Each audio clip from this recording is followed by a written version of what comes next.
안녕하세요 대표님. 안녕. 그 경주 지역에 JHB 가발이 경주 터미널점에 버거킹이랑 스타벅스 있잖아요. 근데 그 뒤로 경주 용강동에 스타벅스랑 탑10 매장 사이트를 오픈하셨는데요. 특히 용강동 탑10 매출이 요즘에 되게 잘 나온다고 얘기를 들었어요. 그래가지고 오늘은 용강동 탑10하고 스타벅스 그 얘기를 하실 건데요. 탑10하고 스타벅스 각각 수익률이 어느 정도 나오는지 좀 얘기해 주세요. 탑10 같은 경우는 연 한 24%에서 28%? 그것도 지금 이자 6%를 계산했을 때 작년 그러니까 2022년 7월 때까지는 30% 정도 나왔고, 왜냐면 그때는 이자가 3.6 정도 됐고, 근데 지금은 5점 후반까지 올라갔어. 대출이 24억이 있고, 그 다음에 본인이 이제 현금을 9억 5천 정도 이제 자부담을 했는 사이트고, 대략적으로 이제 얘기를 하자면 월세는 달에 한 3천만 원 넘게 나오고 있기 때문에 24억에 대한 이자 연 6% 잡았을 때 1억 4,400, 그러면 이제 달에 한 1,200만 원의 이자를 내고도 월 2천만 원 이상의 이제 수익이 나기 때문에 현금 9억 5천 원 들어가서 달에 뭐 한 2천 뭐 몇백만 원 남으면 24%에서 뭐 한 28% 정도의 수익이 남게 되겠지. 지난번에 제가 얘기를 들을 때 2023년도 지나가서 2024년도쯤 되면 금리가 떨어질 거라고 많이들 예상을 하시더라고요. 그렇지.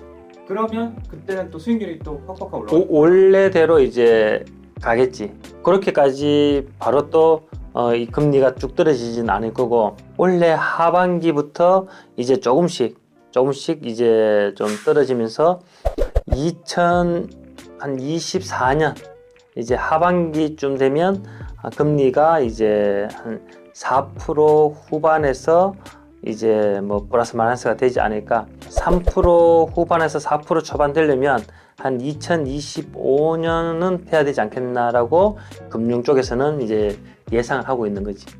그리고 스타벅스는 수익률이 어느 정도?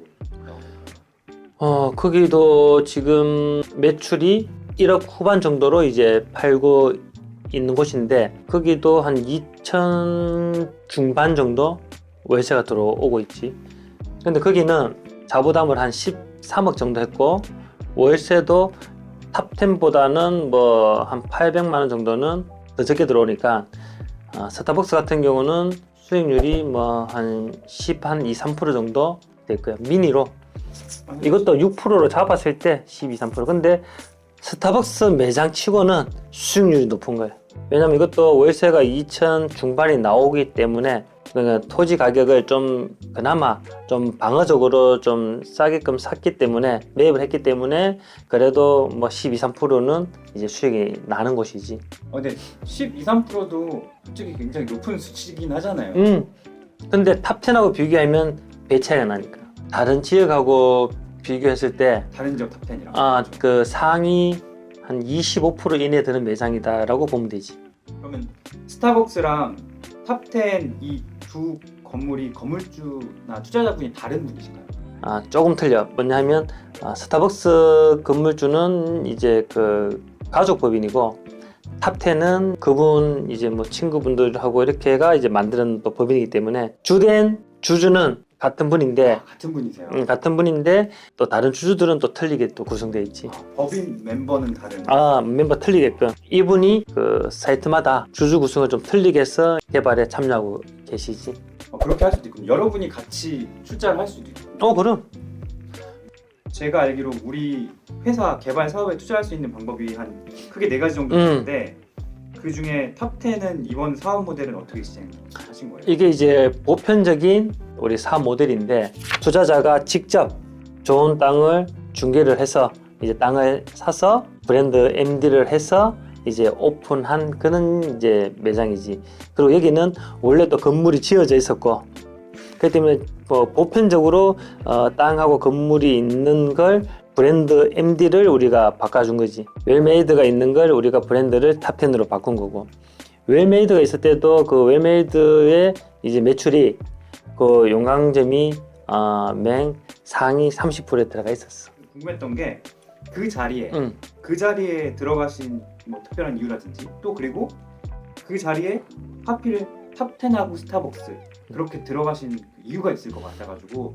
배우 세대, 그러니까 이제 두산 위브 아파트의 세대만 하더라도 1200세대인데 그 반경 1km 내에 세대 수가 약 그래도 한 4000세대, 또 교통량이 많고 주변에 미리 좀 어느 정도 이제 좀 개발이 계속 이루어지고 있는 곳이고, 바로 옆에도 보면 이제 맥도날드, 또 용강 DT점하고 LG 베스트샵하고 브랜드들이 형성이 좀 되어 있었던 곳이지. 그리고 또 탑10 같은 경우는 2km 내에 또 모다 아울렛에 또 들어가 있어. 그런데도 상권이 또 좀 틀려서 여기가 매출이 그만큼 나오고 있는 거고.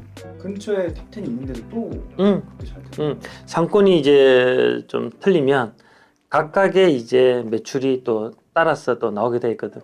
보통의 저희 사업지들 건물 보면 이번에 용강점도 그렇고 대부분 2층 건물들로 많이 지으시더라고요. 그래서 특별하게 그렇게 2층으로 쓰시는 이유가 있으신가요? 브랜드 본사에서 제일 원하는 거는 1층의 규모를 좀 한 300평 정도. 보통의 의류 회사들이 제일 선호하는 게 1층 단층의 단독 건물로 300평 정도를 제일 원해. 투자하는 사람 입장이나 현재 땅을 갖고 있는 분의 입장에서 단독으로 300평 지어주기는 비용이 더 많이 들어가. 건축비는 복층으로 예를 들어가 150평 해서 300평 지어주는 게 단층으로 300평 짓는 것보다는 건축비는 좀 더 들어가. 우리가 추구하는 교외형 매장은 토지대, 그러니까 이제 땅값을 최소화시켜서 들어가야 되는데, 그러려면 이제 보통 이제 뭐 자연 녹지를 보통 우리는 주 타겟으로 본단 말이야. 자연 녹지가 이제 법적으로 우리나라는 건물 이제 지을 수 있는 건폐율이라고 하는 이제 바닥 면적이 20%야. 그러면 토지가 1000평이 있더라도 200평이야. 자연 녹지 같은 경우에 300평을 지어주려면 최소한도로 1500평이 있어야 20%면 300평이 되는 거야.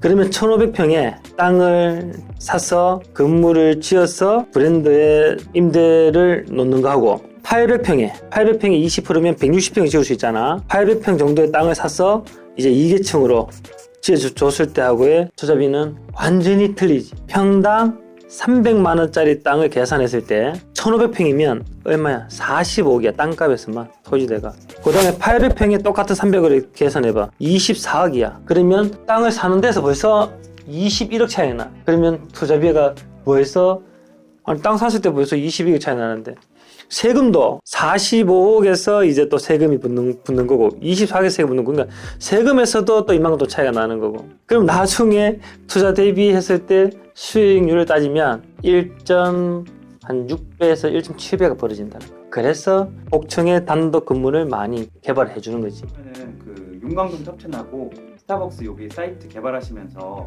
어려웠던 점이나 아니면 기억에 남으시는 일 있으신가요? 경주가 인허가 받는 게 까다로워. 왜냐면 알다시피 경주는 우리나라의 이제 관광 1번이고 또 우리나라 이제 문화유산이 제일 많이 있는 곳.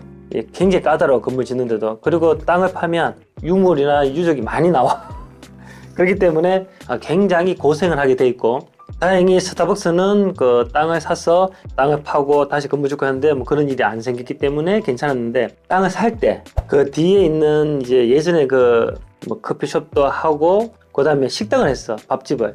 그 밥집 하던 그 사장님이 그 땅을 전체를 갖고 있었는데, 주차장 하던 밥집 주차장 하던 부지의 땅의 일부를 내가 이제 한 450평인가 그 정도 되는 땅을 끊어달라 하면서 그 작업을 뭐 한 8개월 정도 핑퐁을 했는 거지. 되게 세게 부르시겠네. 그렇지. 처음엔 세게 불렀고 그걸 이제 밀고 당기고 하면서 평당 뭐 한 600, 뭐 한 50만 원 정도 그렇게 해서 이제 계약을 시켰던 거지.